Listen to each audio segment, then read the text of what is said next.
ये इंसानी प्रकृति है कि जो चीज आपको नहीं मिली है वही आपको सबसे ऊंची चीज लगती है।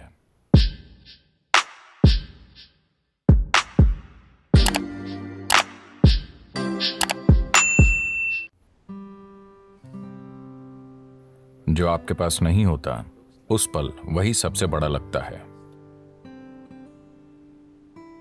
अगर आपने 2 दिनों से खाना नहीं खाया तो खाना भगवान हो जाएगा। आया ना? नहीं? हाँ। अगर आपको यह समझ नहीं आया तो मुंह बंद करके 2 मिनट तक अपनी नाक पकड़िए। अब आप भगवान चाहेंगे या हवा? हवा। अगर भगवान खुद पूछें हवा चाहिए या भगवान, आप कहेंगे आप भाड़ में जाइए, मुझे सांस लेनी है। क्योंकि उस पल जो भी चीज आपके पास नहीं होती वो खुद को इतना बड़ा कर लेती है कि बाकी हर चीज को ढक लेती है। या दूसरे शब्दों में, जब आप मजबूरी की स्थिति में होते हैं तब चीजों को वैसा नहीं देखते जैसी वो हैं, वो बहुत बढ़ चढ़ जाती हैं। अगर आपका ब्लैडर भरा है, 1 मिनट, मैं आत्मज्ञान की बात कर रहा हूं। आपका ब्लैडर भरा हुआ है, क्या आपको रुचि होगी? मुझे आत्मज्ञान नहीं चाहिए। फिलहाल बाथरूम जाना ही परम मुक्ति जैसा है। हाँ या ना? तो चाहे जो मजबूरी हो, मजबूरी की स्थिति होने पर आप किसी भी चीज को उसके असली रूप में नहीं देखते। Life will get distorted to make you think that that is it at that moment. जीवन उस पल आपको यह सोचने पर मजबूर कर देगा कि यही सच है। तो इस तरह इंसानी जीवन एक मजबूरी से दूसरी में जाता रहता है। यह आपको चीजों को उनके असली रूप में देखने का कभी समय ही नहीं देता। अगर आप जीवन को वैसा नहीं देख सकते जैसा वो है, तो क्या आप उसे वैसे संभाल पाएंगे जैसे संभाला जाना चाहिए? बिल्कुल नहीं, है ना?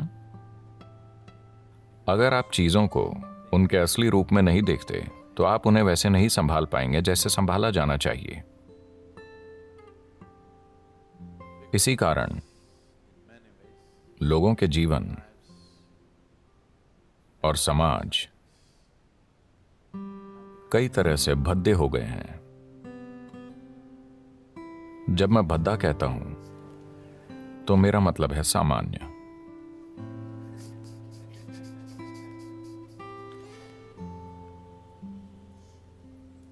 मैं एक स्कूल में 14-15 साल के बच्चों से बात कर रहा था।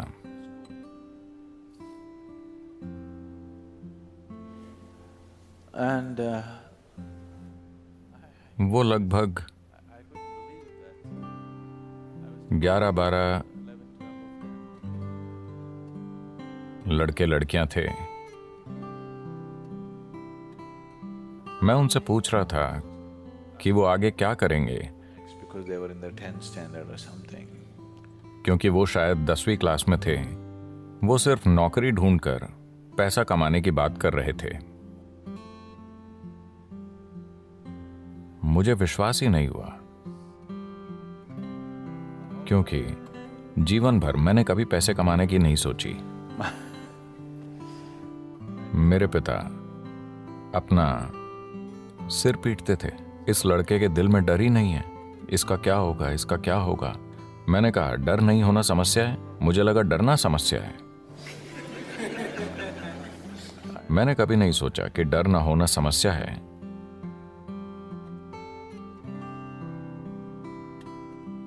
तो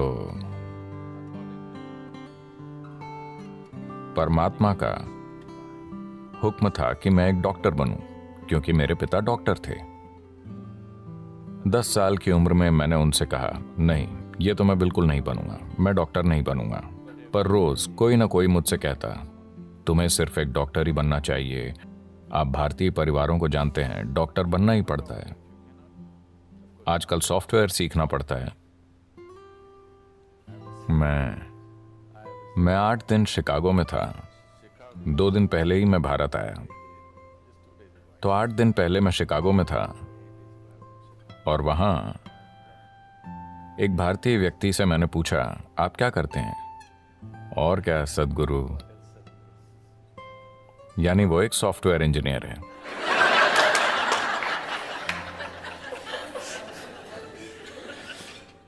कुछ समय पहले कोई कहता और क्या, तो वो एक डॉक्टर होता। अब कोई कहे और क्या, तो वो एक सॉफ्टवेयर इंजीनियर है। वो डॉक्टर इसलिए नहीं बने कि उन्हें शरीर विज्ञान में रुचि थी। वो सॉफ्टवेयर इंजीनियर इसलिए नहीं बने कि उन्हें इलेक्ट्रॉनिक्स में रुचि है, बस पैसा कमाने के लिए। क्या ये जरूरी नहीं है? मैं ये नहीं कह रहा, मैं बस ये कह रहा हूं कि एक चींटी जिसका दिमाग आपसे 10 लाख गुना छोटा है, वो भी जीवन चला लेती है। आपका दिमाग इतना बड़ा है, आपको क्या समस्या है? मैं ये इसलिए कह रहा हूं क्योंकि ये बुरी तरह से सीमित करने वाला विचार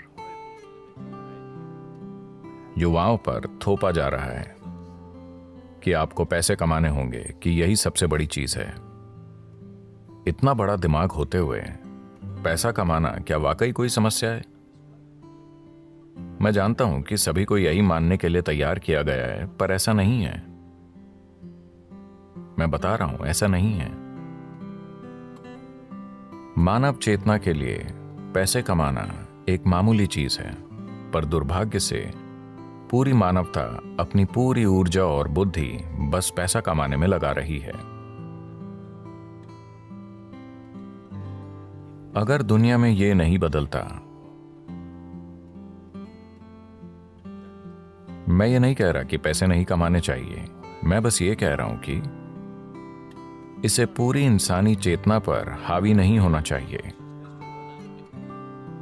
अगर आप एक छोटी उंगली से काम करें तो ये पैसे कमा लेगी, इसमें इतनी काबिलियत है। पूरी इंसानी प्रतिभा मुरझाकर मर गई है, सिर्फ इसलिए कि सभी सोच रहे हैं पैसे कैसे कमाएं, पैसे कैसे कमाएं। The moment they can earn a living, they will sit down and become fat. जब वो पैसा कमाने लगते हैं तो वो बैठे बैठे मोटे हो जाते हैं। आपको सोचना चाहिए, मैं इस जीवन के साथ क्या कर सकता हूं, है ना? आपको सोचना चाहिए, इस जीवन के साथ सबसे बड़ी चीज मैं क्या कर सकता हूं, क्योंकि एक दिन आप मर जाएंगे। क्या आप जानते हैं? क्या आपको पता है आप मर जाएंगे? तो मरने से पहले इस जीवन को परम संभावना तक पहुंचना चाहिए, है ना? मैं पैसे कमाता हूं, पैसे कमाता हूं, लोग गर्व से कहते हैं। आप क्यों नहीं देखते कि हर कीड़ा, हर पक्षी, हर जानवर, इस धरती का हर प्राणी जीवन चला रहा है? इतना गर्व कि मैं अपना जीवन चलाता हूं, इसमें इतना गर्व करने की क्या बात है? सभी अपना जीवन चला रहे हैं, है ना? सिर्फ इंसान ही इसे मुद्दा बना रहे हैं। बहुत बड़ा मुद्दा। जब मैं ये देखता हूं कि इंसानी बुद्धि जीवन चलाते चलाते कैसे कुर्बान हो गई है, तो विश्वास नहीं होता। मनुष्य कितना कुछ कर सकते थे, वो अद्भुत चीजें कर सकते थे, पर उसके बजाय वो पैसा कमा रहे हैं।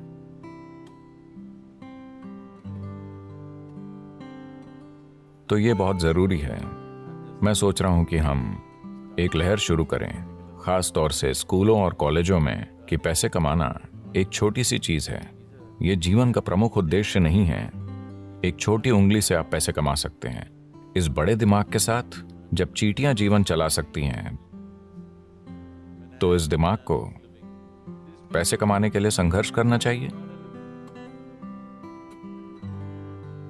यह समस्या बन गई है क्योंकि आप किसी और जैसा बनना चाहते हैं,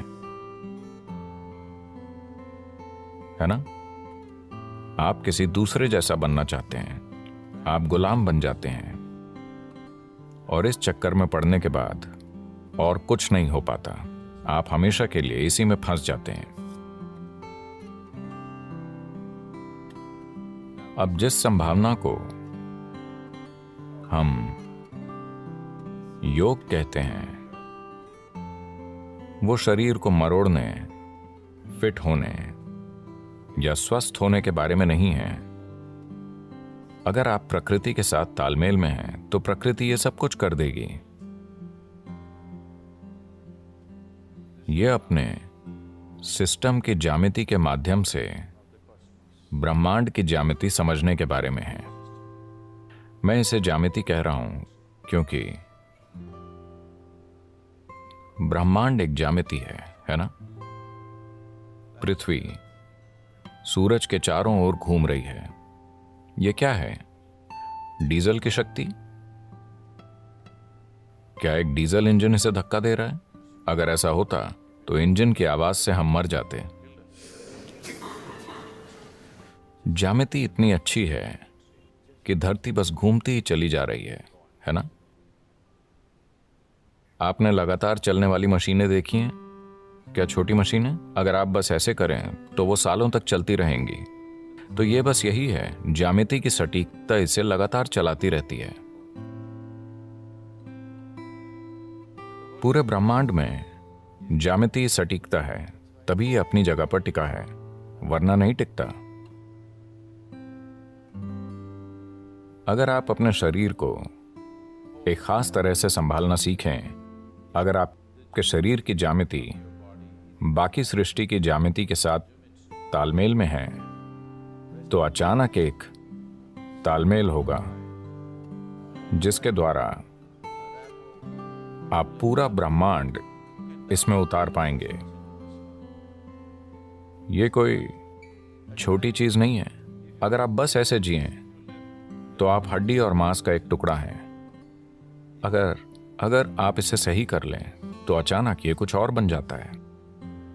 शायद अब लोगों को यह अनुभव नहीं होता क्योंकि आपके पास टाटा स्काई, डिश नेट वगैरह है। पर मान लीजिए 80 का दशक है और आपके घर के टीवी में दूरदर्शन चल रहा है। आप अपना पसंदीदा क्रिकेट मैच देख रहे हैं। अचानक आपका टीवी बूप बूप करने लगा। तब आप छत पर जाते और वहां एक एल्यूमिनियम एंटीना होता था। ऐसा किया, कुछ नहीं आया। वैसा करो, कुछ नहीं आया। पर उसे सही जगह पर घुमाने पर दुनिया आपके कमरे में उतर आती। यह भी ऐसा ही है। अगर आप इसे सही रखना सीख गए तो पूरा ब्रह्मांड आप में उतर आएगा। तो खुद की इंजीनियरिंग का मतलब बेहतर रूप से सांस लेना, ज्यादा स्वस्थ होना नहीं है। नहीं, यह मनुष्य होने की पूरी क्षमता को जानने के बारे में है।